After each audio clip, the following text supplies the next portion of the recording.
A lot of choices were made during this project. I don't know if they were the right ones or not, honestly. Hi, welcome to my channel. I am Mel, and today I want to talk about my A-level art course. By the way, all the times I'm saying A-level, I mean AS. I did not take the A2. I am very aware that each year is different. Just the AS course is divided in two sections, coursework and an exam.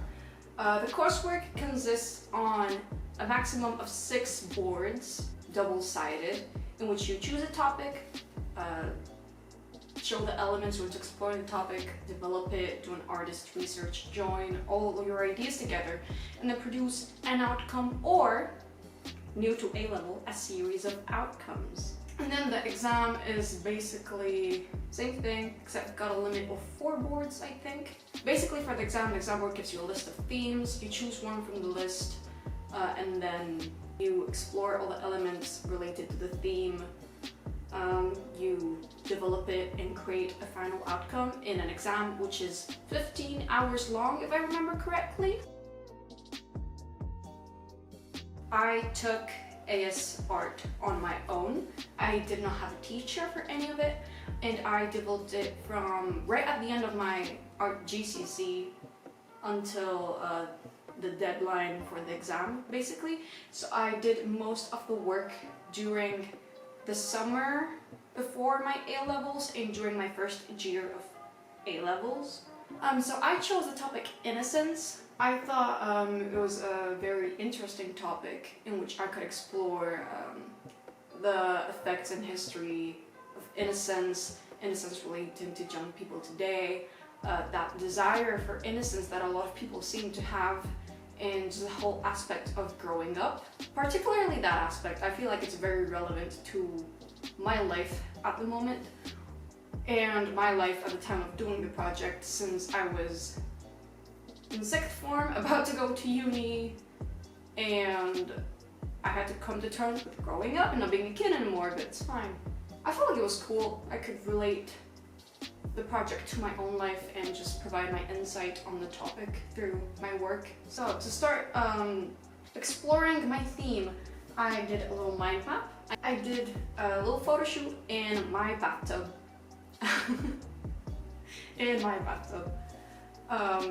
Courtesy of my mom taking the pictures. And basically it's just me dressed in innocent clothing. It's very frilly, very layered, very white, so it's got all the purity, it's got flowers, it's cute. And I did a sketch in colored pencil of one image and a painting in watercolor of another image. And you guys know, if you see my GCSE video, I love me some good old flaps to write more information, so this is what's going on here. I added the images that I used and swatches of the mediums that I was using. And once again, I added my insight as to why I did it, what I explored, what I learned, what mediums I used, and all that. I forgot to mention in my GCSE video, unless I annotated it somewhere. I used Feldman's method of analyzing artwork for all of my work in GCSE and A-level. Okay, so this is the second side of my board. I did a few paintings of flowers, since I felt like flowers express purity and innocence and just that playful spirit. Just imagine kids running around in a park, in a garden, just enjoying life without any burdens around them. That's basically what I wanted to portray across flowers. So I did this one in acrylic, this one in watercolor, and this one in alcohol markers and white, I think it's Sakura Micron pens. I'm not sure. I write it down somewhere. So once again, queen of flaps, more writing and images and swatches everywhere. I feel like it's very important to show all your work and all your process behind the artwork, how you produced it, your thoughts behind it, and just connecting all your ideas together. So this is a series of other sketches that I made for the project. I decided to delve into the topic of toys and childhood, since what is more innocent than childhood toys, I guess. So I studied plushies, So this is based on some pictures that I took of plushies that were hanging to dry in my house. This is in acrylic on board, and this is pastels, like chalk pastels. I think exploring different mediums is very important in A-level. I don't like chalk pastels, and I knew I don't like them because I hate the texture of chalk, but I included it anyway because I have to show experimentation, so I included that. Along with the bathtub and the previous set of sketches that I made of myself, I wanted to explore the whole metaphor of time running out. Cue cogs. So I did this in graphite and gold and pen from a set of images that I took of cogs that I had laying around. Those are actually from, I don't know if people like know the correction tape, like the Tipex tape, there's cogs inside it. I basically busted them open, took images of it, put it in grayscale on Photoshop, and then just copied it. And the whole bathtub thing is a metaphor for waiting for a bathtub to overflow, basically time catching up with you to the point in which it overflows and you can't really do anything about it. So yeah. And then once again, swatches. The swatches are very important. I used to have pastel swatches. I don't know where they went. They're missing. So yeah. Okay, so now I went from figure drawings to my artist studies. Once again, if you've seen my GCSE video, I studied 2 artists. I did the same thing again. I wanted to create a series of final pieces, and one of them I wanted to be a sculpture because I've liked modeling with clay before, so I just felt like doing that again. So I talked about it with my teacher back when I was thinking of doing A-level art, and he said I should probably include an artist who works with ceramics. So I studied JESSRIVA Cooper. She is a professor at a university in Canada, if I remember correctly, and I saw her work and I went crazy. I love it. I love it so much. I studied one of her works, wrote a bit about her life, and then analyzed the piece, related it to my own work and for the final piece and the topic.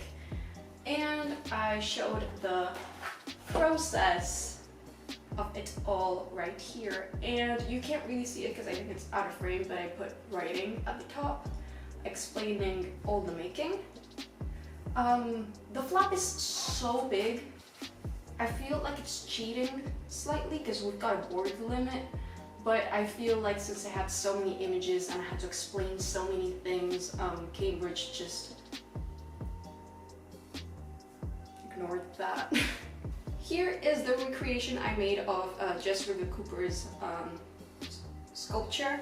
I used clay from my school, but I didn't want to use kilograms and kilograms of clay, so I made, if you see here, in the making process, I did a base structure out of paper, sellotape, painter's tape, and aluminum foil.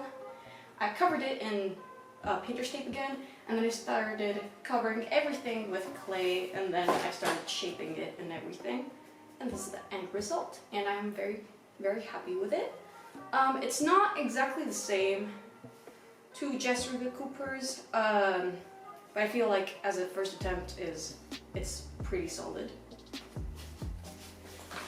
Okay, so this is my second artist research, and this is the page that I am by far the proudest of from my whole project. And it still blows my mind. I still don't know how I did this, really, to be honest. I chose the artist MEGHAN HOWLAND. She's actually who inspired me to choose the topic innocence from the beginning. As soon as I finished GCSEs, I saw one of her works while I was finishing up my GCSE project, and I thought, wow, what the hell? How? Just how even? I don't understand. And it inspired me so much. Like, I had never seen a painting so expressive and with so much detail, but so abstract at the same time, so I just loved it. And I feel like I really connect with all the elements she uses in her work. So, MEGHAN HOWLAND. This is a copy of one of her works called Ecstatica 2, I think. I did this over the course of 2 months, not painting every day, no, because I at the same time was doing all of my other art A-level things. But I started this as soon as I finished GCSE because I knew I wanted to use this for the AS, and it's just the whole reasoning behind the whole topic, basically, just inspired me so much. So Meghan Howland is fine artist, yeah, based in Portland. She creates many artworks in which the meaning is not really clear, but at the same time it's really cool because she makes the viewer think what the meaning behind it could be. So I analyzed this whole piece and analyzed the structure, the composition, the use of color, the values, contrast and all that, and then analyzed what I thought the meaning behind it was and matched it with some of the information that she gave away in interviews.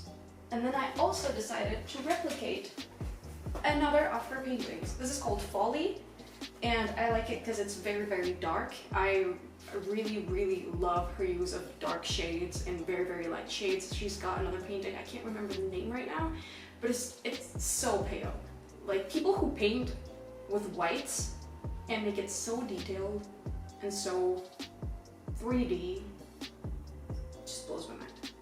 So once again, I analyzed the whole piece, searched the meaning behind it, and wrote about it, and then explored the brush strokes and the use of color and everything. I forgot to mention, I'm sorry, I'm so sorry, this is all over the place. This lists. There's more writing here, and once again it's off the frame, but there's more writing at the top, and just me exploring figures, shading, lighting, and all the flowers, because I really wanted to include flowers in my final piece. And I really like just painting flowers in general.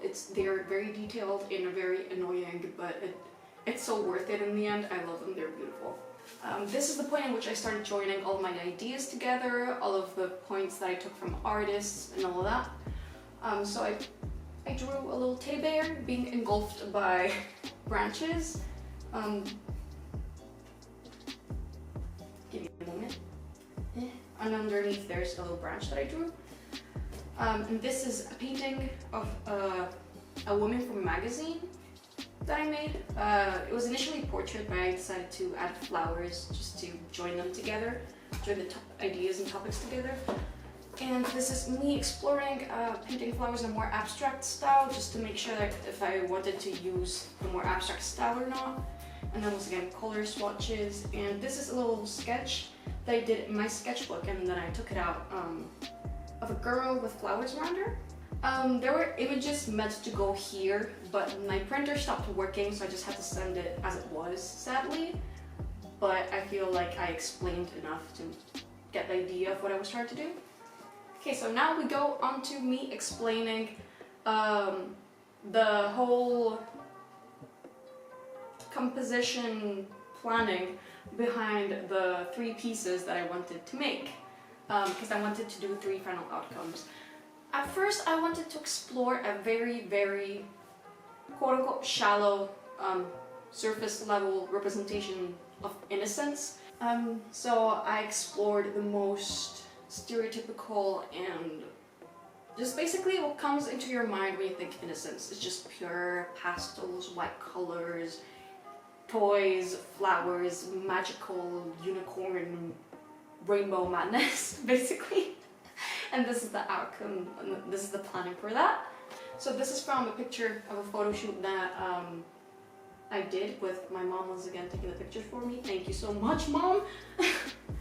So I explored lighting, values, all the elements. This is the initial sketch that I made to show the idea that I had for the final piece. I explored the background and the different elements that I wanted to use. Once again, explored backgrounds. I used stencils because I really liked stencils and I wanted to include them into the piece. Okay, so this is the final piece that I called Daydream. As you can see, I joined together all the ideas that I showed in my planning for it. This is a slab of wood that I grabbed just from the dollar store. I had to sand it down, and that was a hassle. I'm never painting on this kind of board again. It was horrible. And I covered it with paint, acrylic paint. Oh, this is an acrylic paint. And I also stuck little bits of newspapers just to reference society, I guess. And then I started using sponges and brushes and just tried to make a very smoky feeling out of it, and used stencils with bunting on it because I thought that looked very cute and matched the theme. And so we got the figure of the girl in the middle of the bathtub, which is about to overflow. That's just the portrayal of the bathtub here, and just surrounded by toys. Everything's melting together. It's just a blur of pinks and purples and blues and just dreamy. It's very dreamy. I feel like it's a very dreamy piece. Also, I stuck, you can't really see it, I'll do close-ups later so you can see, but I stuck small tiny cogs that I got from a nail art set that my mom had, and just stuck them around because I thought it looked very good, gave it a little spark and a little something. I like it, but I feel like I could have done a bit better. My other final pieces and my exam piece are a lot better than this. It is good, just not exactly the style or the look that I was aiming for. This is the planning for my second final outcome.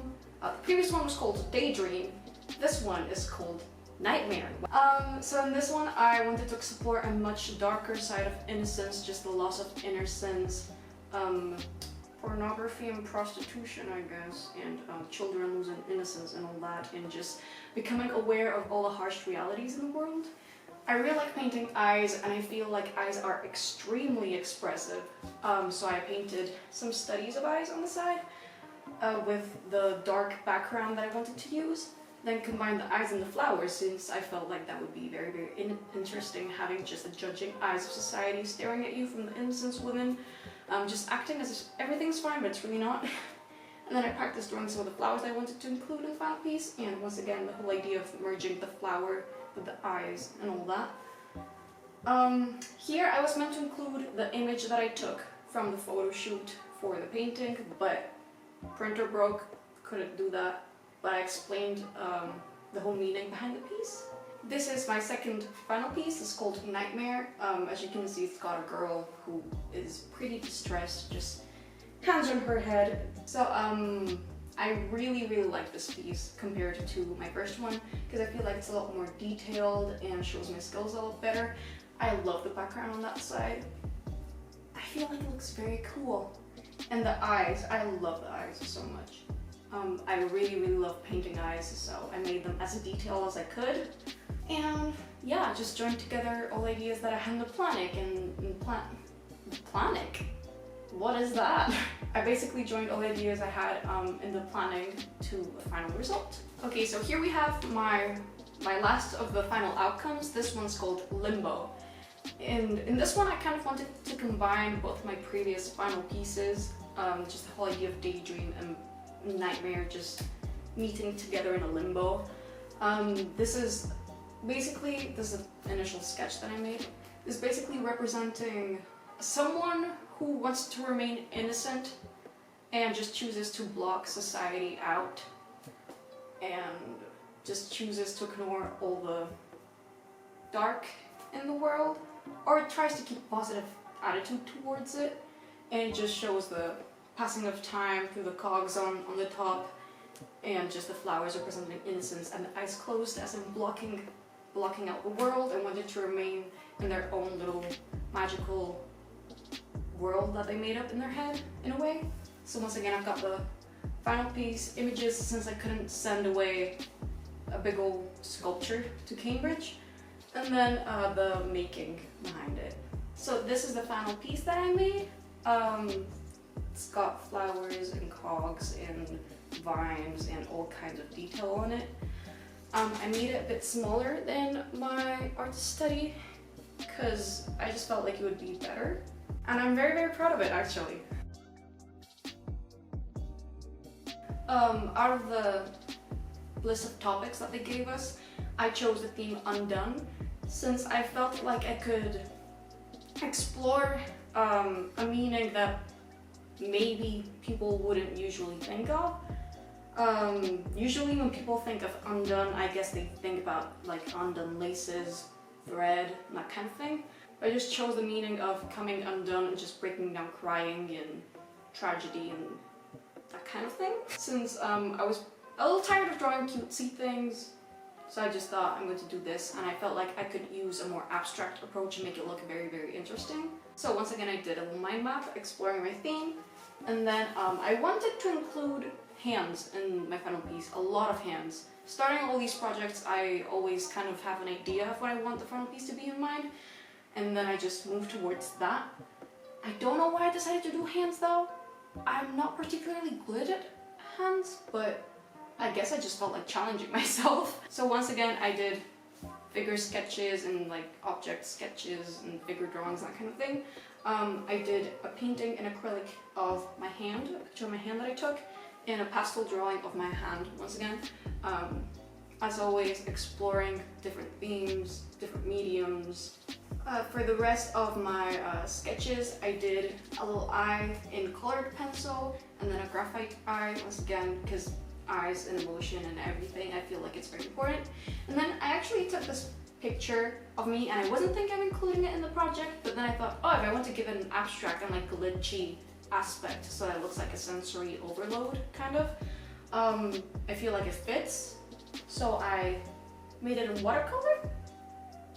I just used one of the filters on Instagram, to be honest, to take the picture, and I thought it looked cool and related to the topic, so I included it.